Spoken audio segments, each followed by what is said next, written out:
Hello NEET aspirants, कैसे हैं आप सब लोग। आई होप आप सब बढ़िया होंगे। This side Mohit senior, welcome back to our YouTube channel and I wish आप सभी बच्चों का जो री नीट 2026 का एग्जाम है वो बहुत ज्यादा यहाँ पे अच्छे से गया होगा। बहुत सारे बच्चों की यहाँ पे डिमांड थी कि आफ्टर एग्जाम कट ऑफ जो वो क्या जाने वाली है, प्लीज उसके बारे में जो हमें बता दीजिए। तो बच्चों आज की वीडियो के अंदर हम डिस्कस करने वाले हैं कि आफ्टर एग्जाम आपकी जो एक्सपेक्टेड कट ऑफ वो कितनी रह सकती है, क्वालिफाइंग मार्क्स आपके जो वो कितने रह सकते हैं, उन सब चीजों के बारे में आज की वीडियो के अंदर हम डिस्कस करने वाले हैं। लेकिन एक चीज मैं आपके यहाँ पे शेयर कर देता हूँ कि ये जो कट ऑफ का पैरामीटर रहता है ये किस चीज के ऊपर डिपेंड रहता है। देखो बच्चों, कट ऑफ का जो पैरामीटर तो ये जो कट ऑफ का डाटा है वो कुछ कंडीशंस के ऊपर जो वो डिपेंड करता है। वो कंडीशंस यहाँ पे क्या रहने वाली, सबसे पहले हमारे पास यहाँ पे नंबर ऑफ सीट्स कितने रहने वाली। जैसे कि आपको पता होगा हर साल यहाँ पे नंबर ऑफ सीट्स जो वो क्या होती है, इंक्रीज होती है। तो जैसे जैसे नंबर ऑफ सीट्स इंक्रीज होती जाएंगी, कितनी होती है, 500 होती है, 1000 होती है, 2000 होती है, उस हिसाब से आपकी कट ऑफ के ऊपर जो इम्पैक्ट पड़ता रहता है। ठीक है जी। उसके बाद नेक्स्ट, नीट एग्जाम कितने बच्चों ने यहाँ पे जब अटेम्प्ट किया, कितने बच्चे यहाँ पे नीट का एग्जाम देने गए थे। एक होता है नीट, कितने बच्चों ने यहाँ पे रजिस्ट्रेशन की थी। रजिस्ट्रेशन करवाना अलग बात होती है,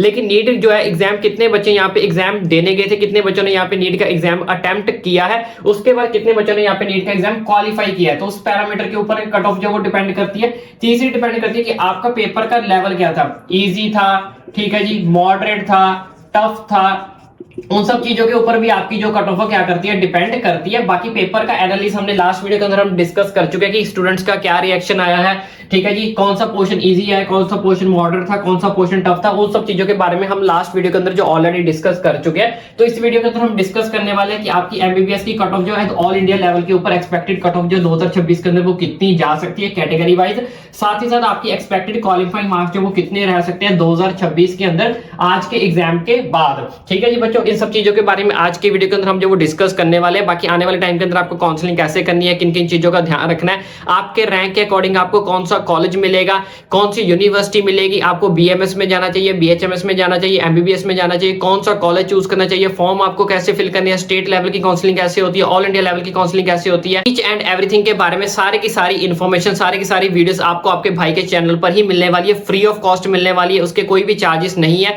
सारी की सारी काउंसलिंग आपको आपके भाई के चैनल के ऊपर ही अपडेट मिलने वाली है। पिछले कई सालों में हमने बहुत सारे बच्चों को यहाँ पे हेल्प की है, फ्री ऑफ कॉस्ट ही की है, इसलिए चैनल को सब्सक्राइब करना ना भूले। तो चलिए मैं आपको सारा का सारा जो डाटा है वो यहाँ पे शो करवा देता हूं। बच्चों यहाँ से आप देख सकते हो ये हमने एमबीबीएस की एक्सपेक्टेड कट ऑफ जो वो यहाँ पे निकाल रखे। बाकी मैं आपको ऑलरेडी सबसे पहले क्लियर कर देता हूँ कि it's just a expected cut off. बाकी मैंने आपको ऑलरेडी बता दिया कि एक्सपेक्टेड कट ऑफ जो तीन कंडीशन, तीन पैरामीटर्स के ऊपर जो वो डिपेंड करती है। बाकी यहाँ पे आप देख सकते हो जनरल कैटेगरी की बात करें, अगर आपका स्कोर 530 से 560 के बीच में आ रहा है तो आप अपने आप को यहाँ पे सेफ मान सकते हो। ये ऑल इंडिया की कट ऑफ रहने वाली, जो कि हमारे पास यहाँ पे 15% सीट्स होती हैं।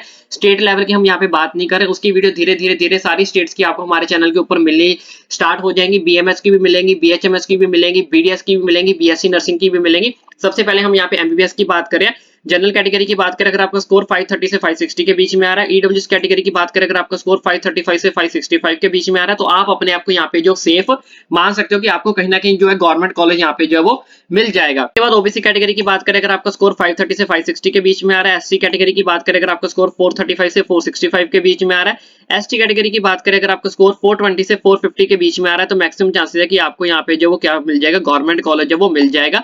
अगर आप रैंक वाइज देखना चाहते हो, बाकी तो जैसे कि आपको पता होगा कि जो आपको एडमिशन मिलनी है वो स्कोर के बेसिस के ऊपर नहीं, रैंक के बेसिस के ऊपर मिलनी है। अब रैंक कब डिसाइड होगा, जब आपका फाइनल रिजल्ट हमारे पास यहाँ पे आ जाएगा। ठीक है बच्चों, अगर आप यहाँ पे रैंक वाइज देखना चाहते हो तो जनरल कैटेगरी की बात करें, अगर आपका रैंक 29K से लेकर 30K के बीच में आ रहा है, ईडब्ल्यूएस कैटेगरी की बात करें, अगर आपका रैंक 32K से लेकर 33K के बीच में आ रहा है, ओबीसी कैटेगरी की बात करें, अगर आपका रैंक 29K से 30K के बीच में आ रहा है, एससी कैटेगरी की बात करें, अगर आपका रैंक 144K से 153K के बीच में आ रहा है, एसटी कैटेगरी की बात करें, अगर आपका रैंक 165K से 175K के बीच में आ रहा है, तो मैक्सिमम चांसेस है कि यहाँ पे आपको जो गवर्नमेंट कॉलेज मिल जाएगा एमबीबीएस का ऑल इंडिया से ही। ठीक है जी, दोबारा से रिपीट कर रहा हूँ, हम यहाँ पे स्टेट लेवल की बात नहीं कर रहे हैं। स्टेट लेवल की कट ऑफ अलग हिसाब से होती है, हर स्टेट के अंदर अलग अलग कट ऑफ जाती है, कुछ स्टेट्स की हाई जाती है, कुछ स्टेट्स की लो जाती है। उन सब चीजों का जो डाटा है, पैरामीटर है, उन सब की वीडियोस भी आपको जल्दी हमारे चैनल के ऊपर देखने को मिल जाएंगी। बाकी इसके साथ साथ बच्चों एक चीज और क्लियर कर देता हूँ, ये जस्ट एक्सपेक्टेड कट ऑफ है और आपको बिल्कुल भी घबराना नहीं है कि मेरे इतने मार्क्स नहीं बन रहे हैं तो मेरे को एडमिशन नहीं मिलेगी, तो ऐसा बिल्कुल भी नहीं है। बाकी मैं आपको ऑलरेडी बता चुका हूँ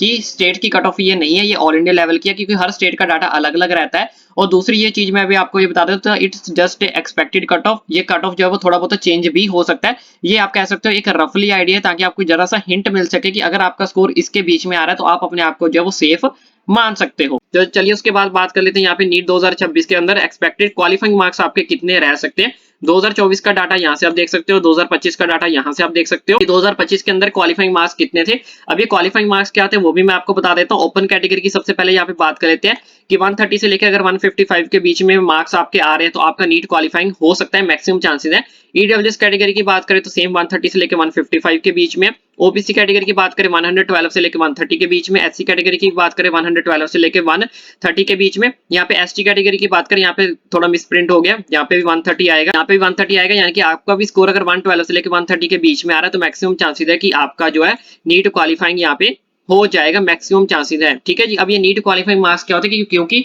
मिनिमम आपको इतने मार्क्स की जरूरत पड़ती है अगर आपको किसी भी काउंसलिंग में पार्टिसिपेट करना है तो। चाहे आपको एमबीबीएस की काउंसलिंग में पार्टिसिपेट करना है, चाहे आपको किसी प्राइवेट कॉलेज में भी अगर आपको एडमिशन लेनी है, ठीक है जी, बीडीएस में लेनी है, बीएमएस में लेनी है, बीएचएमएस में भी लेनी है, कहीं पे भी अगर आपको एडमिशन लेनी है, वेटनरी में भी लेनी है, तो मिनिमम आपके पास इतने मार्क्स जो वो होने चाहिए, तभी आप किसी भी काउंसलिंग में जो पार्टिसिपेट कर सकते हो, चाहे गवर्नमेंट कॉलेजेस के लिए, चाहे आप प्राइवेट कॉलेजेस के लिए। अब बच्चा हमारे पास यहाँ पे बीडीएस का डाटा, बीएमएस का डाटा, बीएससी नर्सिंग का डाटा, उन सब चीजों का डाटा जल्दी आपको हमारे चैनल के ऊपर उन सब की वीडियोस भी जो है देखने को मिलेंगी।